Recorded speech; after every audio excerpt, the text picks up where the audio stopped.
Muy bien, familia. Vamos a meternos en el tema de esta mañana. La semana pasada comenzamos una serie sobre generosidad. Dígale al que está al lado suyo, tenemos que aprender a ser generosos. Tenemos que aprender a ser generosos. Tenemos que aprender a ser generosos porque, decía la semana anterior, somos una iglesia joven, bastante joven. Una iglesia que está comenzando su adolescencia tal vez, ¿verdad? Nos esperan muchos años por delante, pero para poder, o como parte del proceso de desarrollo de nuestra iglesia, exige ese proceso que maduremos, cada uno como individuos, y tenemos que madurar como comunidad también. Y una de las manifestaciones de una comunidad madura, de una comunidad saludable, es la generosidad. ¿Okay? Cuando lo contrario también es cierto, lo opuesto es cierto, el egoísmo es una manifestación de inmadurez. La generosidad es una manifestación de madurez. Tenemos que madurar porque se nos viene eso. Yo quiero que se imaginen esto, nuestra sede ya terminada, ya construida. Eso va a significar que van a venir muchas más personas. Eso va a significar que vamos a tener que mantener eso. Eso significa muchas más responsabilidades, otro nivel para nuestro ministerio. Y para que podamos para que Dios nos conceda esta bendición, nosotros tenemos que hoy, como lo decíamos la semana anterior, ser fieles en esto que Dios nos ha entregado hoy. Seamos fieles en lo poco y sobre lo mucho el Señor nos pondrá.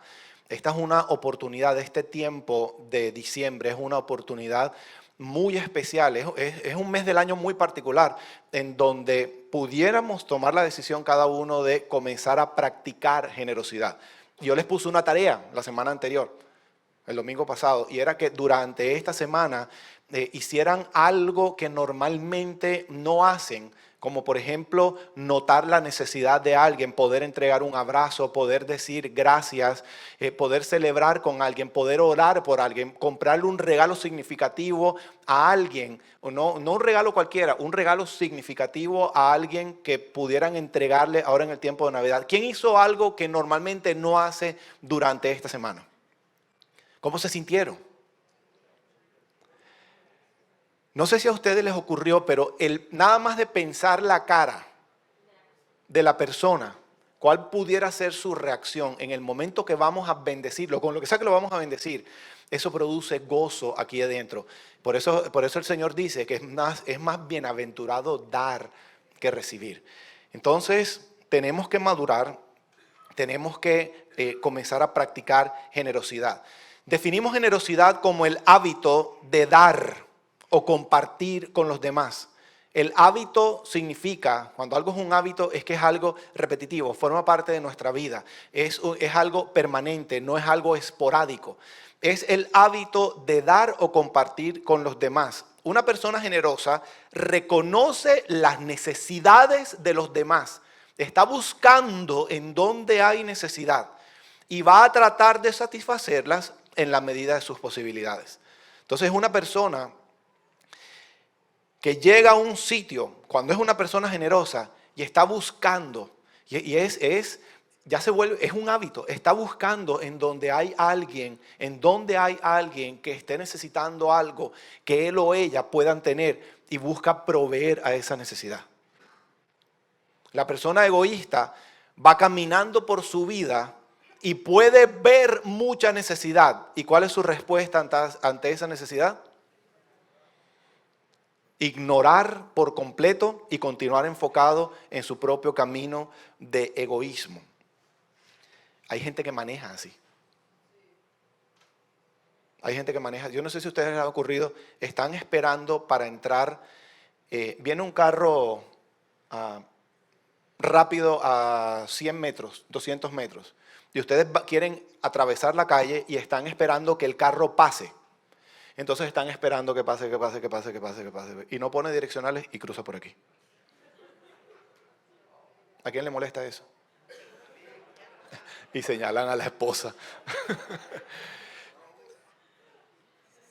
Hay personas que notan ese carro que está esperándolos que pasen y ponen la direccional. Hay gente que nunca va a notar eso porque esa es la manera como vive. Atolondrados es la palabra. O sea, van caminando como, simplemente no les interesa. La persona generosa vive atenta a la necesidad de los demás. ¿Qué podemos compartir con los demás? ¿Qué podemos compartir? Tiempo, ¿qué más? Amor, finanzas, conocimiento, ¿cómo? Sonrisas, abrazos, tenemos de lo que comida, de lo que tenemos, de lo que Dios nos ha entregado, Dios nos ha llamado a compartir. Él dijo, por gracia reciben, de gracia entreguen. Dios nos ama y nos bendice y nosotros somos los primeros recipientes de la bendición de Dios, pero Él demanda de nosotros que de eso que recibimos tenemos que compartir con los demás. Cuando no hacemos eso, hay algo que no está bien aquí dentro. Porque forma parte de nuestra naturaleza, de cómo Dios nos creó, de haber sido creados a imagen y semejanza de Dios. La generosidad forma parte del diseño de Dios para cada uno de nosotros. Entonces, hoy vamos a dar un mensaje que se llama, es una pregunta, ¿qué tienes a la mano? Dígale que está al lado suyo, ¿qué tienes a la mano? Como hay que hacer algo, ¿qué tienes a la mano? A ver, ¿qué hay? ¿Qué hay? Y el todo de este mensaje es que Dios, escúchenme, Dios va a usar lo que tenemos en la mano. Muchas veces es aparentemente súper insignificante, pero lo que tenemos en la mano, Dios quiere usarlo no solamente para proveer para nuestras necesidades, sino para proveer a las necesidades de los demás. Entonces la pregunta es, ¿qué tienes a la mano? ¿Qué tienes disponible? ¿Qué tienes disponible? Quiero aclarar algo. Y aquí puse esta mañana una notica para que no se me olvidara. Hay algo que tengo que aclarar. Cuando nosotros entregamos, voy a hablar de finanzas un momentico. Ustedes saben que hablo de finanzas porque es la manera como tal vez lo podemos entender más claramente, pero esto aplica a todas las áreas de nuestra vida. Pero específicamente en el tema de las finanzas, hay un principio en el reino de Dios que se llama el diezmo. ¿Cuántas han escuchado hablar de ese principio? Un principio que no es de la ley de Dios, no es de la ley que Dios le entregó a Moisés. Es un principio que se aplica y está vigente hoy desde el Génesis y pasando por el Nuevo Testamento y aún hasta el día de hoy. Es un principio que Dios ha establecido para que su reino pueda continuar desarrollándose y creciendo y expandiéndose. Cuando nosotros entregamos nuestro diezmo, no estamos siendo generosos.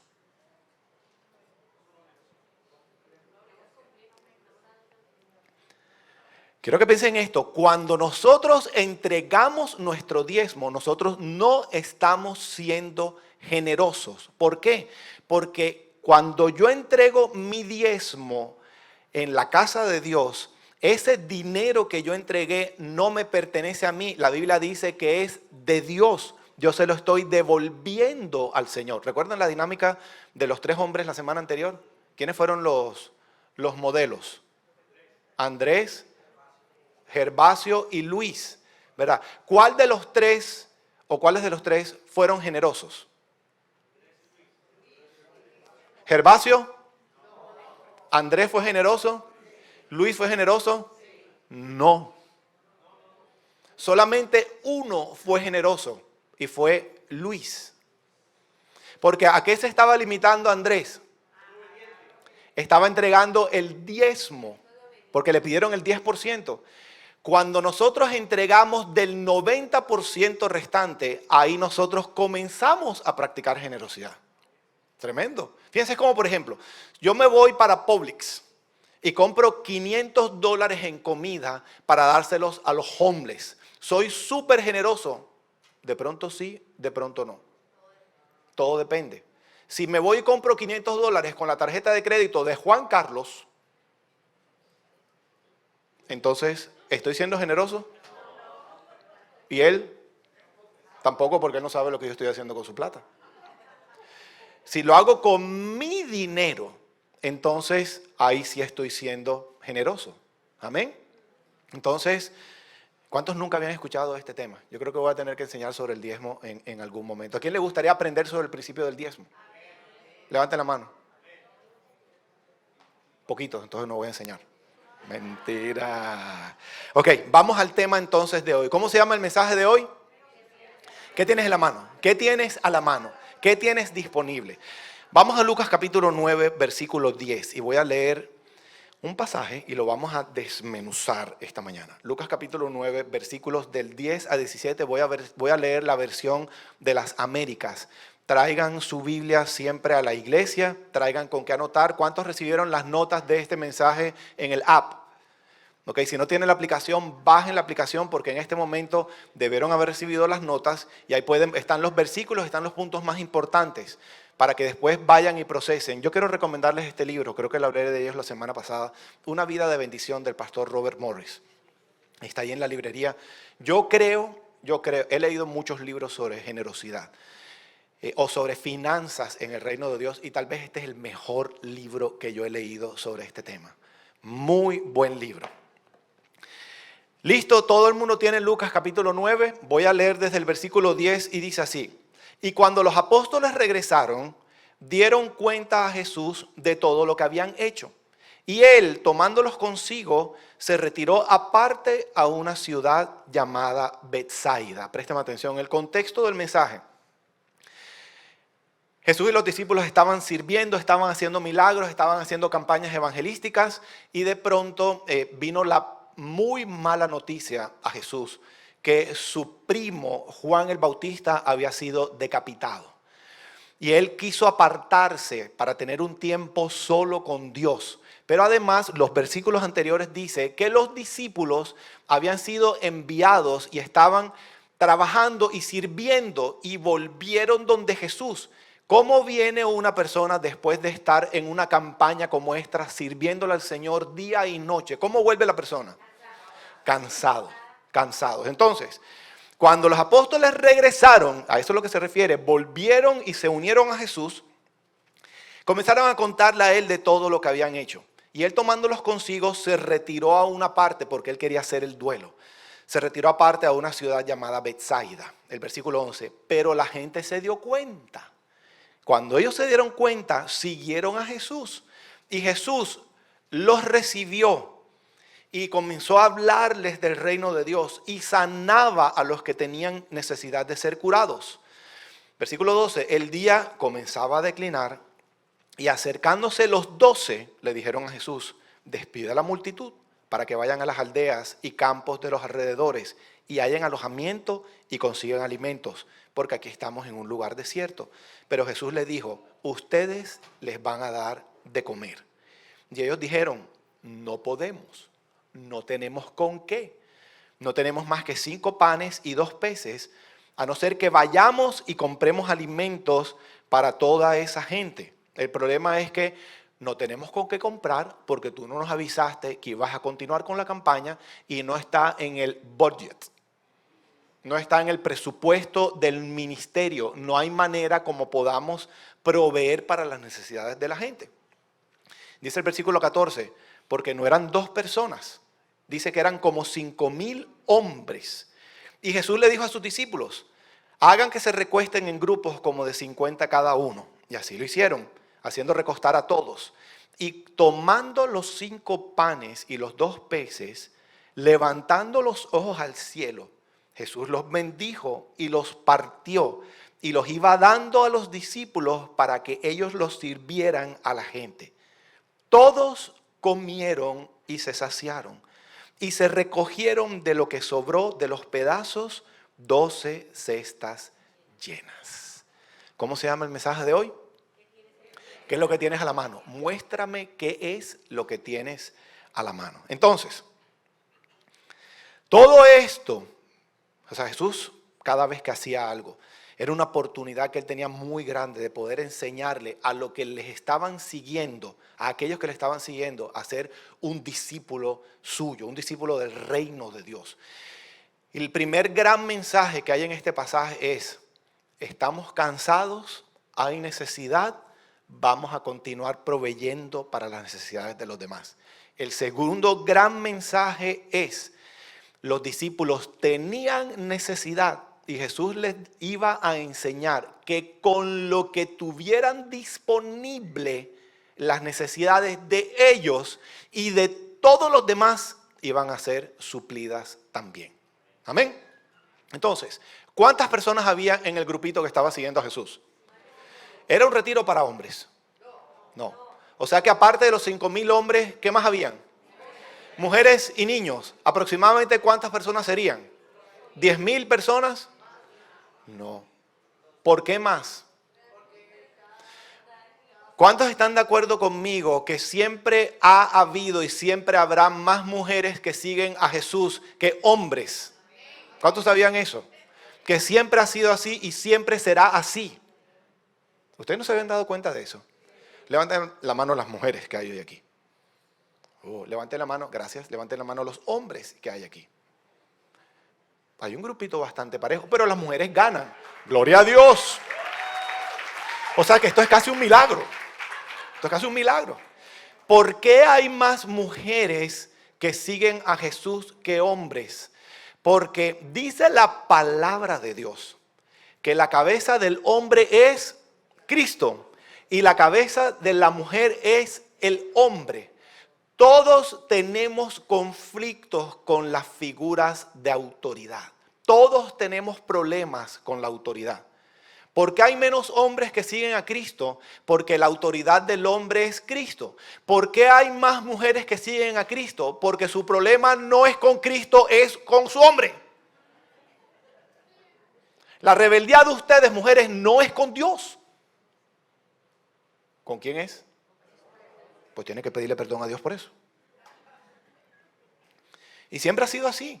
Entonces, por eso concluimos que había mucho más de 5,000 personas, o tal vez mucho más que 10,000 personas. Vamos a suponer que eran 12,000, para ser justos, incluyendo los niños también. Y entonces había una necesidad muy grande. Vamos a leer de nuevo el versículo 12. Y dice, ellos estaban trabajando, estaban sirviendo, o Jesús estaba haciendo milagros, ¿verdad? Y dice, el día comenzaba a declinar. O sea que ¿qué momento del día era este? ¿Por la mañana o por la tarde? Ya al final de la tarde, ¿verdad? ¿Cómo se siente una persona que viene de trabajar y trabajar y trabajar? Y además entonces ahora está, este día lleva todo el día trabajando. ¿Cómo se sienten aquellos que están en una actividad intensa cuando comienza a declinar el día? Cansados y con hambre. ¿Quién tiene hambre ya? No levanta la mano. Entonces, el día comenzaba a declinar y los discípulos se le acercaron a Jesús y les dijeron, miren, es que esto es tremendo, lo espirituales que eran. Tenemos tanta compasión, Jesús, por la gente. Seguramente están muy cansados. Es tiempo que los despaches ya para su casa, para que ellos puedan comer y puedan descansar, porque es que aquí ya no tienen, no hay donde puedan recostarse y no hay comida. Y ellos han estado siguiéndonos todo el día. Ya despídelos porque no queremos que se excedan. Despida a la multitud para que vayan a las iglesias y campos de los alrededores y hayan alojamiento y consigan alimentos, porque aquí estamos en un lugar desierto. Esto aparentemente es una actitud muy espiritual, muy madura, muy razonable, muy como, wow, cuánta compasión. Mentira, mentira. Ellos estaban cansados y ellos tenían hambre y querían que Jesús mandara a la gente para su casa para que Pedro quería irse para su casa. Quería irse para su casa a comer y dormir.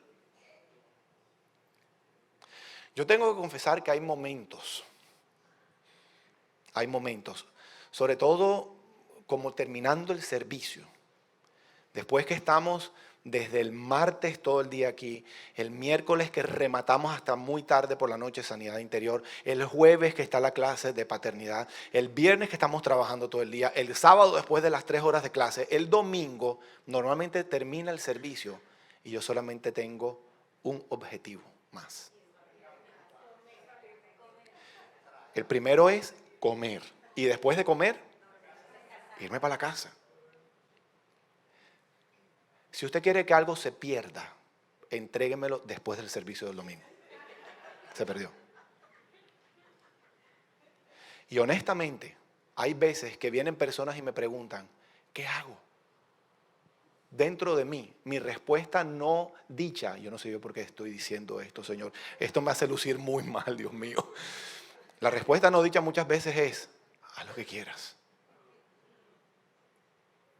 Porque hay cansancio, hay agotamiento, ¿verdad? Hay hambre. Y cuando en mi mente veo una hamburguesa, ok, no vamos a seguir hablando de eso ahora porque no puedo terminar. Entonces, diga conmigo, los discípulos estaban cansados. Repitan conmigo, los discípulos estaban cansados. Y los discípulos tenían hambre. ¿Verdad? Tenían necesidad, pero no solamente eso, sino que estaban a cargo de la campaña evangelística y había muchísima necesidad y no había con qué suplir para la necesidad de ellos ni para la necesidad de los demás. Ellos estaban, y son necesidades reales y muchas veces nos sentimos así, son necesidades reales, tenemos problemas matrimoniales. Eso es lo que significa que ellos estaban cansados y con hambre. Hay veces que tenemos problemas financieros en nuestra casa y hay mucha necesidad esperándonos. ¿Qué vamos a hacer? Hay veces que tenemos problemas matrimoniales, tenemos niños enfermos en nuestra casa, tenemos problemas por resolver. Hay veces que nos sentimos culpables y es un peso muy grande y hay mucha necesidad esperándonos. Hay veces que estamos lidiando con culpa, estamos lidiando con vergüenza, estamos lidiando con condenación. Yo me acuerdo al principio, en esa época en que nosotros comenzamos Canaán, Liliana y yo teníamos una visa religiosa. Y fue un momento muy complicado en inmigración porque hubo mucho fraude. Inmigración literalmente estaba visitando a cada uno de los aplicantes. Entonces se estaba demorando mucho. Nuestro proceso se demoró más de 3 años. Supuestamente se iba a demorar 3 meses. ¿Por qué había tanto? ¿Qué era lo que estaba ocurriendo? Que el pastor Jaime García estaba invitando al pastor Juan Carlos Monroy para que viniera a trabajar a su iglesia. Y resulta que algún día inmigración fue a la dirección donde quedaba la iglesia y resulta que no había iglesia, había una peluquería. Entonces resulta que estos no eran pastores, eran estilistas. No sé ni por qué dije eso. Es por la fijación que tengo con el tema del pelo. Y entonces fueron momentos de mucha tensión que nosotros teníamos en nuestra casa. Esta sensación de nos vamos a tener que volver para Colombia, nos vamos a poder quedar aquí. Entonces cualquier cosa que hacíamos era con esta incertidumbre y al mismo tiempo había mucha necesidad alrededor de nosotros. Y teníamos que elegir. Íbamos a continuar enfocados únicamente en nuestras necesidades. Eso se llama egoísmo. O vamos a comenzar a proveer a pesar de nuestra necesidad, con lo que tenemos a la mano, y vamos a comenzar a proveer o a continuar proveyendo para las necesidades de los demás. Ese es el llamado que Dios nos está haciendo. Ese es el llamado que le estaba haciendo a los discípulos. Y cuando hay situaciones en nuestra casa, de la que sea, imagínense, un niño enfermo, cualquier papá está ofuscado, está preocupado, los pensamientos tienden a girar alrededor de eso. Son necesidades reales. Los discípulos tenían necesidades reales. Ahora, aparte de eso, había como 12,000 personas con necesidad real también. Y Jesús les preguntó a los discípulos, ¿qué tienen a la mano? ¿Qué hay? Porque quería enseñarles que con lo que fuera que tuvieran a la mano, los dos problemas se iban a resolver. Las necesidades de ellos y la de la multitud. Con lo que cada uno tiene a la mano. Lo que es real que hemos recibido de Dios. Hay un paréntesis cortico. ¿Cuántos saben que aquí que existen 2 reinos? Está el reino de las tinieblas y está el reino de Dios o el reino de la luz. El reino dirigido por las tinieblas. ¿Quién es la cabeza del reino de las tinieblas? El diablo, Satanás. ¿Y quién es la cabeza del reino de la luz? Dios, ¿verdad? Nosotros, todos, dice la Biblia, nosotros pertenecíamos al reino de las tinieblas. Estábamos muertos en nuestros delitos y pecados. Dice Jesús, el papá de ustedes era el diablo. Y entonces ocurrió un milagro. Fuimos trasladados de las tinieblas al reino de la luz. ¿Cuándo ocurrió eso? El día que abrimos nuestro corazón, reconocimos que éramos unos pecadores, que estábamos destituidos de la gloria de Dios y aceptamos, reconocimos que necesitábamos a un Salvador y escogimos, recibimos a Jesucristo como nuestro único y suficiente Salvador. Dice la Biblia que a partir de ese momento fuimos trasladados de las tinieblas a la luz. Ahora ya no pertenecemos a este reino, pertenecemos al reino de Dios. Somos hijos de Dios, somos familia de Dios. Somos hermanos, tenemos un papá. Resulta que el reino de las tinieblas tiene principios. El reino de Dios tiene principios. Los principios son opuestos entre sí. Y todos, como venimos de este mundo, aprendimos principios de las tinieblas. Pero Dios nos llamó al reino de la luz. Ahora tenemos que aprender los principios de este reino. Cuando pertenecíamos a este reino, alguien tiene que escuchar esto, cuando pertenecíamos a este reino, vivíamos conforme a los principios del reino de las tinieblas, que eran opuestos a los del reino de Dios, y nos iba bien. Porque teníamos todo el respaldo del reino de las tinieblas. Entonces, los que hacían negocios torcidos, les iba bien. Los mentirosos les iba bien. Estaban pagando su precio, pero había respaldo. Pero ahora no pertenecemos al reino de las tinieblas, pertenecemos al reino de la luz. ¿Y cuál es el peligro? Que pretendemos vivir en el reino de la luz con algunos principios del reino de las tinieblas. Antes teníamos el respaldo, ahora somos objetivo militar de las tinieblas. Nos odian, imagínense, es como un soldado del ejército de los Estados Unidos caminando como Pedro por su casa en Afganistán. ¿Cómo le va? Pues lo identifican a lo lejos, ¿verdad? Nosotros pertenecemos al reino de la luz y vivimos en algunas áreas de nuestra vida conforme a los principios de las tinieblas. Y estamos en la oscuridad en esa área de nuestra vida y hay luces de neón alrededor de nosotros espiritualmente que dice hijo de Dios, hijo de Dios, hijo de Dios, hijo de Dios, hijo de Dios. El Señor nos está enseñando como iglesia a que tenemos que finalmente dejar atrás todos los principios del reino de las tinieblas y adoptar o adaptar en nuestra vida todos los principios del reino de la luz.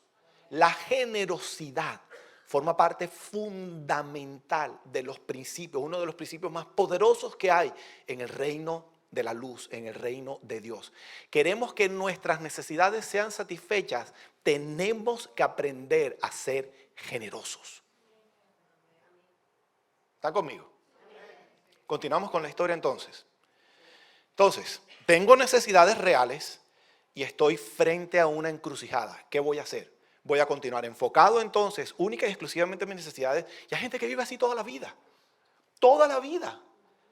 Están los abuelitos y le dice a la mamá, no, esto es un ejemplo hipotético, el abuelito o la abuelita, la hija le dice, mami, te puedes quedar con mis hijas, con tus nietas durante media hora y nunca puede porque todo continúa con el mismo drama, con los mismos conflictos, con sus mismas situaciones, toda la vida, lleva 70 años, todo en su vida ha sido acerca de ella y nunca salió de ahí.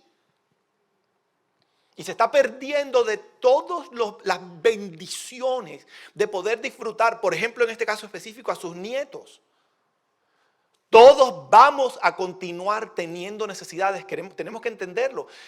Mientras estemos en esta tierra, vamos a continuar teniendo necesidades de todo tipo. O sea, pensar que todas mis necesidades van a ser suplidas y entonces voy a comenzar a pensar en proveer para las necesidades de los demás. Ese día nunca va a llegar. Entonces, conforme vamos recibiendo, poco a poco tenemos que comenzar a arriesgarnos, a practicar, a compartir con los demás de eso que hemos recibido. Amén. Entonces, el día estaba declinando, la tarde estaba entrando, ya se estaba comenzando a hacer de noche. Los discípulos vienen con la idea maravillosa, le dice a Jesús que los despachen. Ellos estaban cansados y Jesús le dijo, ustedes no van a despachar a nadie para ningún lado. Versículo 13, Jesús les dijo, ustedes les van a dar de comer. Ustedes les van a dar de comer. ¿Cuál fue la primera reacción de los discípulos? Pero no tenemos con qué. No tenemos nada. ¿Qué tienen a la mano? ¿Qué hay a la mano? ¿Cuál fue la respuesta de ellos? Tenemos 5 panes y 2 peces. Pregunta, de acuerdo con nuestra lógica humana. Hay gente que ha estudiado muchas finanzas aquí. ¿Para qué sirven 5 panes y 2 peces? Ante la situación. ¿Cuántos eran los discípulos? O sea, ¿para qué alcanzaban los 5 panes y los 2 peces para ellos? ¿Y para qué servían los 5 panes y los 2 peces cuando estamos hablando de 12,000 personas? Para nada. Y entonces, esa tiende a ser normalmente nuestra reacción. Jesús dice, ¿tienes necesidad? Y hay mucha necesidad. Y te pregunta, ¿qué tienes a la mano? ¿Y cuál es la respuesta nuestra normalmente? No tengo nada. Porque nuestra lógica, lo que sea que tengamos, dice, esto no sirve, esto no alcanza. Mas si nos hubieras dicho, nosotros nos hubiéramos preparado para este momento. Si nos hubieras advertido que esto era lo que venía, entonces de pronto hubiéramos podido ahorrar, o hubiéramos podido traer comida, o hubiéramos podido contratar una empresa de catering. Pero normalmente la respuesta es, esto no alcanza. Es más, si nos hubieras dicho al principio del día, de pronto hubiera habido tiempo para ir a buscar algo, pero ya se va a hacer de noche, ya es muy tarde. Ya es muy tarde para ayudar, ya se divorciaron. Ya es muy tarde para ayudar a este muchachito, ya creció. Ya es muy tarde ante cualquier situación. Y Jesús dice, ¿qué tienes a la mano? Tu parte es, muéstrame qué es lo que tienes a tu disposición. Quiero mostrarte que soy capaz de hacer lo sobrenatural. Te pregúntale al que está al lado suyo, ¿qué tienes a la mano? Dile, a ver qué tienes a la mano. ¿Qué hay a la mano? Esto es un cuento porque, como decía, esto es absurdo. Esto es absurdo. Es absurdo para los que no conocen a Dios, para el mundo. Es absurdo para muchos de nosotros también. Pero cuando obedecemos a Dios y vemos lo que Él es capaz de hacer, entonces poco a poco deja de ser absurdo. Hay muchas personas, si a nosotros nos cuesta trabajo creer lo que Dios nos está diciendo, nos está costando trabajo implementar los principios de su reino. Ahora imagínense lo que piensan de nosotros, aquellos que nos ven haciendo locuras de Dios, cuando, por ejemplo, nuestra familia que no es creyente. La Biblia literalmente dice en 1 Corintios 2:14, anoten esta cita, 1 Corintios 2:14 dice, el hombre natural no acepta las cosas del Espíritu de Dios, porque para él son necedad. La Nueva Traducción Viviente dice, no las puede aceptar porque les suena ridículo. La Reina Valera dice, para ellos es una locura. Y dice, y ellos no las pueden entender porque las cosas de Dios se tienen que discernir espiritualmente. Mírenme un momentico por acá. Mi lógica no juega en este cuento. La lógica de nosotros no sirve. La lógica servía en los principios de las tinieblas. Ahora esto es por fe, creyendo ciegamente en lo que Dios nos pide que hagamos y va a ser absurdo. Vamos a conquistar una ciudad, ustedes le van a dar 7 vueltas a la ciudad durante 7 días y entonces durante 6 días, el último día van a gritar y las murallas se van a caer.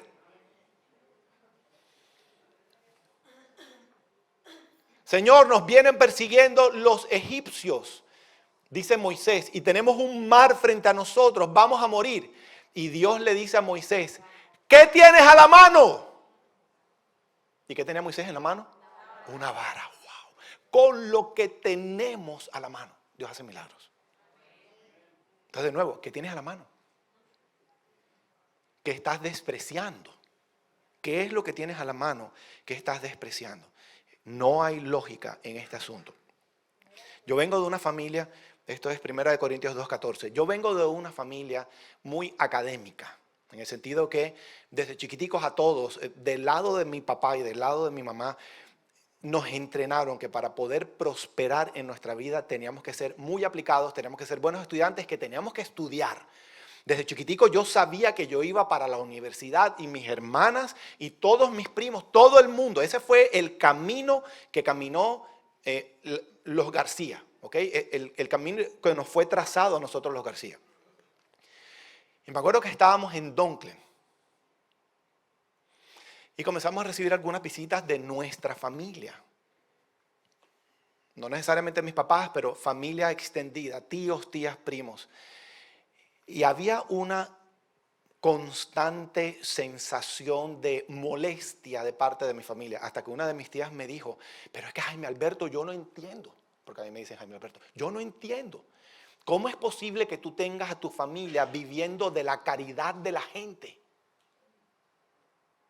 Si tú eres un profesional, ¿cómo tienes a tu familia viviendo? O sea, diciéndome, si la gente no da, ustedes se mueren de hambre. ¿Cómo es posible que tú hagas sufrir a tu esposa y a tus hijas de esa manera? Las cosas del Espíritu de Dios para el hombre natural son una locura. Y esos comentarios de todas maneras desestabilizan a cualquiera. Pero la cantidad de milagros que nosotros hemos visto. La cantidad de milagros que nosotros hemos visto. Y esta mañana yo lloraba, me levanté muy temprano preparando este mensaje, recordando todas las cosas o algunas cosas que Dios ha hecho. Yo me acuerdo un día estábamos comenzando, la próxima semana les voy a contar otra historia, pero esta semana me acordé de en los principios de Canaán. Todo lo que recogíamos en las ofrendas, no existía ni siquiera la corporación, todo lo que recogíamos en las ofrendas era para la provisión de nuestra casa, ¿verdad? Había en la clase de Hay Esperanza 2, 3, 4 personas y con eso salíamos a comprar alguito de comida para nosotros, con eso le pagábamos el arriendo al pastor que nos estaba alquilando la iglesia, con eso comprábamos el papel higiénico para los baños, con eso comprábamos todo lo que Canaán necesitaba. Y estaba siempre el conflicto de, tenemos $10, ¿en qué los usamos? ¿Nos los gastamos o los sembramos de vuelta en el reino de Dios? Y permanentemente ocurrían cosas. Me estaba acordando de Juan Carlos de Rodrigo Fuentes y su familia. Y reunieron, nadie les dijo nada. Yo no compartía la necesidad que estábamos ahí porque no quería manipular a nadie. Y ellos se reunieron y se presentaron en nuestra casa y nos llevaron un mercado de comida. Me acuerdo que tal vez unos años más adelante, Liliana y yo estábamos súper cansados. Era la época en que estábamos en el segundo local, en el segundo piso. ¿Quiénes estuvieron en la 120? ¿Quiénes conocieron esa sede? Estábamos ahí y era la época en la que ya había hasta convirtiéndonos en uno. Ya había comenzado el servicio, yo era el líder de la alabanza, yo predicaba, yo daba la clase de Hay Esperanza, la clase de madurez, la clase de sanidad interior, la clase de convirtiéndonos en uno y la clase de paternidad. Yo dirigía todos los grupos de apoyo, yo sacaba demonios, yo daba consejería, absolutamente todo. Y llegó un momento literalmente, y la dinámica era, yo terminaba de la alabanza, yo no soy músico, terminaba exhausto de tocar el piano. Y me acuerdo que me sentaba a leer las notas del mensaje que me iba a poner a predicar en los siguientes minutos. Y le tenía que decir a alguien, recoge las ofrendas, ¿verdad? Para yo leer las notas por un momentico y meterme en el tema. Y me acuerdo que ese día, un día particular, leí las notas y yo dije, Dios mío, ¿quién escribió esto? Y volví a leer y comencé a entrar en pánico. Yo decía, ¿qué voy a enseñar? Y se me acerca Mariví, yo no sé si tú te acuerdas. Y me dice al oído, ¿puedo dar un testimonio? Dale. Y demórate. Y después vino otra y yo seguía leyendo y no entendía mis notas. Y se me acercó otra persona, ¿puedo dar un testimonio? Y un tercero y un cuarto, y Dios tuvo mucha misericordia de mí. Fue un día de puros testimonios en Canaán. Y algo tenía que cambiar. Y me acuerdo que se nos acercó una pareja. Ellos son los líderes de un ministerio que nació de Canaán. Ellos todavía estaban con nosotros. Y nos dijeron a Liliana y a mí, ustedes están muy cansados. Y nosotros, wow, qué discernimiento, gloria a Dios. Queremos sembrarles un viaje todo pago durante 4 días, algo así, 5 días, a un hotel, un resort en Cancún. Y nosotros dijimos, no tenemos tiempo. Nos sentaron y nos obligaron a recibir el regalo. ¿Cuánto cuesta un viaje así? Con lo que sea que nosotros tengamos en la mano, hagamos lo que Dios nos está pidiendo que hagamos. Con eso que tenemos en la mano, Él se encarga de proveer para todas nuestras necesidades. Y añado, aún para nuestros sueños y nuestros caprichos muchas veces. Al del otro lado, ¿qué tienes a la mano? ¿Qué tienes a la mano? Miren, ahorita leemos, ahorita en el momento de las ofrendas, quiero leerlo una vez más. Ahorita en el momento de la ofrenda leímos este pasaje en 2 de Corintios 9. Mírenlo de nuevo lo que dice. Pablo dice, recuerden lo siguiente, un agricultor que siembra solo unas cuantas semillas obtendrá una cosecha pequeñita. Pero el que siembra muchas semillas, el que siembra abundantemente, obtendrá una cosecha abundante. Cada uno debe decidir en su corazón cuánto dar. Y no den de mala gana ni bajo presión, porque Dios ama a la persona que da con alegría. Versículo 8. Y Dios proveerá, cuando haces eso, cuando siembras de lo que has entregado, imagínense que eso que tienes a la mano es como una semilla literalmente. Y tenemos que decidir, ¿no las comemos o la entregamos? Si no las comemos, hasta ahí llegó la semilla. Pero si renunciamos a ella y la entregamos, así como hicieron Pedro y los discípulos, le entregaron lo que tenían a la mano, 5 panes y 2 peces, algo extraordinario, algo sobrenatural está por venir. Y dice entonces la continuación de este versículo, y Dios proveerá con generosidad todo lo que necesiten, entonces siempre tendrán todo lo necesario. ¿Eso incluye cuántos días a la semana? Siempre tendrán todo lo necesario. ¿Quién se encarga de que podamos tener todo lo necesario? Y habrá bastante de sobra, o sea, mucho más de lo necesario para compartir con otros. Y es como una bola de nieve que va creciendo. Tenemos algo muy chiquitico, lo sembramos en el reino de Dios. Como Dios nos diga que lo tengamos que sembrar, Él se encarga de proveer a nuestras necesidades y vamos a tener más de lo que necesitamos y vamos a poder compartir más semillas y entonces muchas más personas son bendecidas. Dios nos da más, tenemos más abundantemente y tendremos más para poder compartir más. Y es una dinámica espectacular en donde permanentemente estamos viendo milagros. O nos podemos comer la semilla.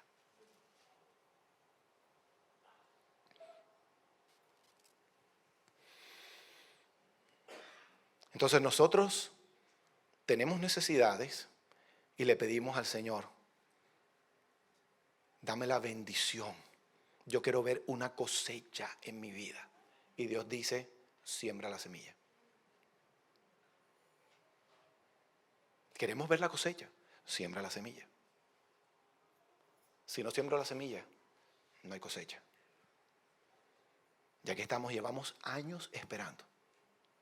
Y seguimos esperando. Y no hemos sembrado nada. No vamos a obtener la cosecha. ¿Y por qué nadie me visita? ¿Y por qué nadie me ama? ¿Y por qué estás sembrando? ¿Nunca has sembrado un abrazo? ¿Nunca has sembrado una sonrisa? ¿Nunca has dado una palabra? ¿Nunca has sembrado financieramente y estás esperando una cosecha? No va a venir la cosecha. Dios está esperando que uses lo que tienes en tu mano para bendecir y Él se encarga de la bendita cosecha. cosecha. ¿Lo pueden creer? Y dice el versículo 17. Todos comieron y se saciaron. La Nueva Traducción Viviente dice, y comieron todo lo que quisieron. Y se recogieron de lo que les sobró de los pedazos 12 cestas llenas. Wow. Esto es una fábula del Nuevo Testamento. Really. Permítanse arriesgarse, confiar en el Señor, renunciar a eso que tienen en la mano. Me refiero a renunciar a no utilizarlo para su propio beneficio. Y renuncien y entréguenlo como Dios les diga que lo tienen que entregar. Y, ay Dios mío, lo que pudiera venir como resultado de eso. La dinámica. Los discípulos, imagínense a Pedro, Pedro porque me imagino como líder que era, ¿verdad? E impulsivo. ¿Qué tienen a la mano? Aquí están 5 panes y 2 peces. Se los entregó a Jesús. Jesús los bendijo. Y Jesús repartió a las multitudes, alimentó a los 12,000. La Biblia dice que se los devolvió a los discípulos. Y el milagro ocurre en las manos de los discípulos. El milagro de la multiplicación ocurre en nuestras manos.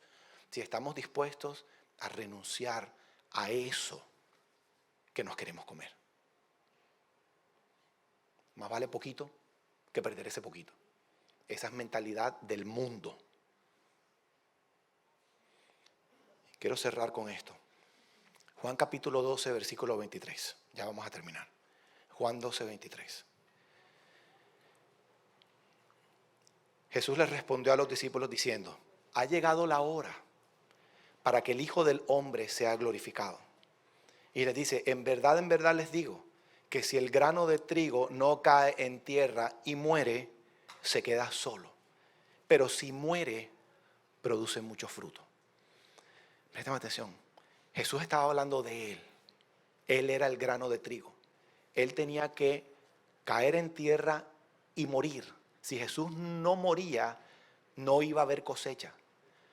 Dios sembró a su propio Hijo, lo más costoso que tenía, para obtener una cosecha inmensa. ¿De qué cosa?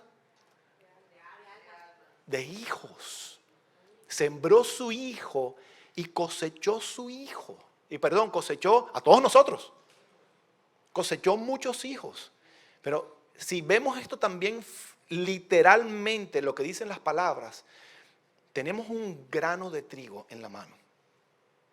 Si ese grano de trigo no cae en la tierra, si el grano de trigo permanece en la mano, ¿qué va a pasar con ese grano de trigo?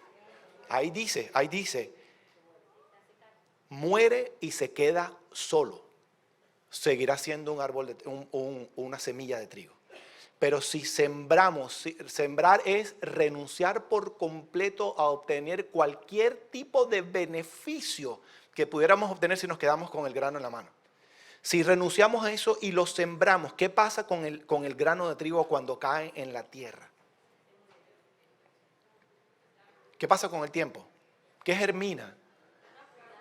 Una planta. Y después la planta se vuelve y el árbol da, bueno, antes da hojas y después da frutos. ¿Cuántas semillas termina habiendo en un árbol después de que se ha sembrado una sola semilla? ¿Cuántas semillas del mismo género vienen como resultado? Muchísimas más. Entonces, ¿qué es más productivo? ¿Nos comemos la semilla o la sembramos? Y eso en todas las áreas de nuestra vida. Entonces estoy deprimido, necesito que Dios haga algo. Ok, ¿qué tengo en la mano? Tengo 2 brazos para abrazar. Y pensamos, ¿y eso para qué va a servir? El Señor te está diciendo, puedes quedarte con tus brazos o puedes entregar un abrazo. Es que tengo $5. te puedes comer los 5, ¿para qué alcanzan $5 allá afuera cuando salgamos del servicio? Para nada. Bueno, de pronto para algo. O para la rifa. Me los puedo comer los $5 o los puedo sembrar. ¿Qué voy a obtener? Un árbol cargado de billetes de $5. Eso no va a ocurrir, pero ustedes me entienden lo que yo estoy queriendo decir. Entonces, mi querida familia, una iglesia madura es una iglesia generosa. El mundo se está muriendo. Hay mucha necesidad entre nosotros.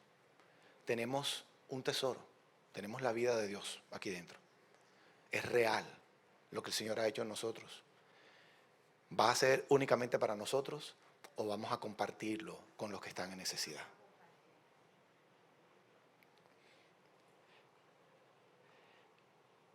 Este es un tiempo especial para reflexionar sobre las muchas bendiciones que Dios nos ha entregado. Y ahora, ¿qué vamos a hacer con eso? Y esto no es a la loca. Esto no es impulsivo tampoco. Esto es guiado por el Señor. Por ejemplo, hace muchos años aprendí que si uno ve una persona en la calle, un homeless, pidiendo plata, uno nunca le entrega dinero. Uno entrega comida. Porque desafortunadamente muchas veces van a utilizar el dinero para drogarse. Y yo no quiero ser partícipe de una sobredosis que termine llevando a la muerte a alguien. ¿Y cómo hago yo para saber que muchas veces es para drogarse? Porque yo he sido testigo con mi hermano Jorge Iván Arango. Entrega un pan y se lo tira de vuelta en la cara. Lo único que quería era dinero para drogarse. Entonces necesitamos sabiduría de cómo hacer, de qué es lo que vamos a entregar, dónde lo vamos a entregar, cómo lo vamos a entregar, de todo eso que el Señor nos ha entregado. Necesitamos dirección de Dios. Esto no es impulsivamente. Hay bendición que se entrega en la iglesia y hay mucha bendición que se entrega fuera de la iglesia. Amén. Jesús sembró lo más caro que había para que nosotros tuviéramos vida. En el mejor de los casos, en el mejor día de nuestra vida, seguiremos siendo pecadores necesitados de la gracia y la misericordia de Dios. Que nunca se nos olvide. Cuando yo soy consciente de eso, cómo yo contengo para mí únicamente lo que Dios me ha entregado. Tengo que compartirlo.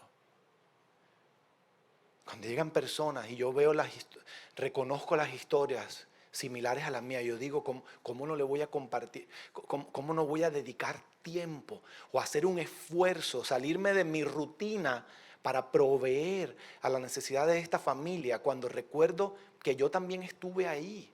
O sea, después de todo lo que otros han hecho por mí, ¿cómo yo no voy a compartir eso? La gratitud precede a la generosidad. Levánteme la mano los corazones agradecidos que hay aquí. Están en un buen sitio. Están en un muy buen lugar en su corazón para comenzar a practicar generosidad. Casi a diario en Dunklin nos repetía el director del programa: nunca olviden cómo eran sus vidas el día antes de llegar a Dunklin. Eso siempre significa para todo el mundo lo mismo: angustia, condenación, vergüenza, caos, crisis, todo lo peor. Nunca olviden, y no para flagelarnos, sino para que el corazón vuelva y se llene de gratitud al poder reconocer todas las cosas que Dios ha hecho. Amén. Tenemos un tesoro aquí. Vamos a compartirlo con los que están alrededor nuestro. Señor, yo quiero agradecerte por este tiempo, Dios. Gracias porque yo sé que tú vas a cumplir tu promesa, Señor. Tú me has dicho que Canaán se va a convertir en una comunidad muy, muy generosa, que vamos a comenzar a experimentar algo sin precedentes en medio de nosotros. Gracias porque entendemos que tú nos estás llamando como familia, como comunidad, a todos, no únicamente a los que estamos ministrando desde una tarima, ni siquiera al liderazgo, a todos, a que podamos apreciar y valorar todas y cada una de tus bendiciones y que podamos entregarlas, Señor, conforme a la necesidad, conforme a nuestra capacidad. Yo te pido que sigas hablando a cada uno de nuestros corazones, Señor. Y te pido que nos des la habilidad de poder notar en dónde hay algo que yo pueda suplir. Y dame la bendición, Señor, de ser testigo de que realmente es más bienaventurado dar que recibir. Yo te pido que esta semana diligentemente, Señor, yo te pido que tú traigas a memoria cada una de estas palabras que hemos estado compartiendo durante estas 2 semanas ya. Y que podamos salirnos de nuestra zona de comodidad y hacer algo que normalmente no hacemos por alguien. Y poder recibir el gozo, Señor, de poder ver otras vidas bendecidas, habiendo sido yo el instrumento de bendición. Yo te pido que nos bendigas, yo te pido que nos lleves con bien a nuestros destinos. Yo te pido que esta sea una semana en donde podamos no solamente ver, sino recibir, atesorar, disfrutar tus bendiciones y comenzar a compartir con otros de eso que tú nos has entregado, Señor. Nosotros te adoramos en este lugar. En el nombre de Jesús. Amén. Que Dios los bendiga. Que tengan una semana especial. Y no salgan corriendo, entreguen alguna bendición a alguien antes de salir. Ay, que esto me va a demorar 5 minutos. No importa, no importa. Vamos a ser generosos.